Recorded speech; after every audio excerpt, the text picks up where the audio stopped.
Dieu est touché par cela parce qu'il va accepter d'offrir son fils. Et Dieu dit à Abraham, parce que tu as fait cela, ne touche pas ton fils. Je sais maintenant que tu m'aimes. Mais il regarde, il n'y a pas plus grand que lui. Il veut jurer, il veut faire savoir à Abraham que peu importe ce qui peut arriver, je tiendrai ma promesse. Et la Bible nous dit que ne pouvant jurer par un plus grand que lui, il jura par lui-même en disant, je te bénirai. Écoutez les propos de Salomon. Ainsi toutes les nations de la terre sauront que seulement l'Éternel qui est Dieu. Ça veut dire que c'est une chose. Si dans nos vies, dans ma vie à moi, dans ta vie à toi, et dans la vie d'une manière globale de l'Église, si Dieu ne peut pas réaliser ses promesses, laissez-moi vous dire, c'est que nous, tout ce que nous sommes en train de faire, c'est des mensonges. Pense à cela. Tu ne peux pas passer la vie sur cette terre jusqu'à la fin de ta vie et tu ne puisses pas donner ce que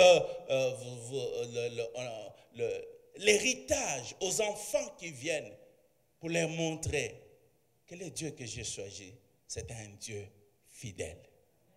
Alléluia. C'est un Dieu fidèle. Et donc, on ne peut pas être chrétien, enfant de Dieu, et ne pas être sûr dans ta propre vie que tu as une promesse ferme. Une promesse à laquelle tu es prêt à donner ta vie. Une promesse à laquelle tes enfants, les enfants de tes enfants savent cela. On ne peut pas posséder. Il y a des géants, les villes sont fortifiées. Dieu nous a amenés sûrement pour que nous puissions mourir dans le désert. Et vous savez, lorsque Dieu va réaliser la promesse, il n'a même pas demandé à ceux qui se battent. Il a demandé seulement qu'ils fassent des tours. Il y avait des géants, les villes fortifiées pour lesquelles les gens sont morts dans le désert parce qu'ils ne savaient pas la manière, le voie de Dieu. Lorsque Dieu donne une promesse, il ne dépend pas de toi pour la réaliser. La Bible, il y a un lien à tout ce qui est dans la Bible. Et la pensée ici que l'apôtre Pierre est en train de développer, de parler, que nous avons de grandes, Dieu nous a donné de grandes et précieuses promesses. Pas seulement de petites promesses, de grandes et de précieuses promesses.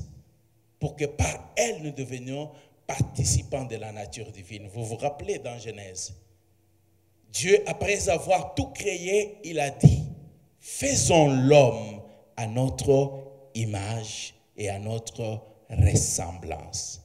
Il les fit hommes et femmes. Il leur dit dominer. Amen. Donc, déjà Dieu voulait que l'homme ne puisse participer à tout ce qu'il a fait, qu'il puisse gérer, qu'il puisse dominer. Et la Bible nous dit que Dieu était en communion avec l'homme. Supposons que ça c'est un chèque. Et je dis, ok, je vais te faire une promesse. Je vais te faire une promesse. Je vais écrire un chèque de millions de dollars et que tu viendras chercher chez moi. Amen. Alors, je lui fais la promesse. Je ne lui donne pas le chèque, mais je lui fais la promesse. Amen. Vous savez ce qui va se passer? Ah, je vais vous dire, vous allez déjà commencer à faire le projet de ce que vous allez réaliser avec 1 million. Donc vous allez commencer déjà à rêver, je vais acheter, il y a telle voiture, je vais prendre telle voiture, je vais acheter la maison dans tel quartier, je vais faire ceci, je vais faire cela. Et donc tu peux déjà, tu sens déjà, tu n'as rien, mais tu sens déjà que la vie, tu commences à respirer, tu peux même dire bonjour à tout le monde, bonjour, ça va? Et les gens, tu regardes, et, ils souffrent vraiment. Mais toi, tu n'as encore rien, mais tu es sûr que les 1 million arrive bientôt. Donc, alors, Dieu ne veut pas que nous ayons cette vie morne. Tout cela, les gens tristes comme s'ils allaient à l'enterrement. Mais lorsqu'il te parle, parce qu'il veut déjà que tu commences à réfléchir, que tu commences à agir, et tout cela en tenant compte de ce qu'il a dit. Tu ne peux pas vivre la vie comme si tu n'as pas de promesse, comme si tu n'as rien entendu. Alors si tu continues à vivre la vie de la même manière, c'est que tu n'as rien entendu.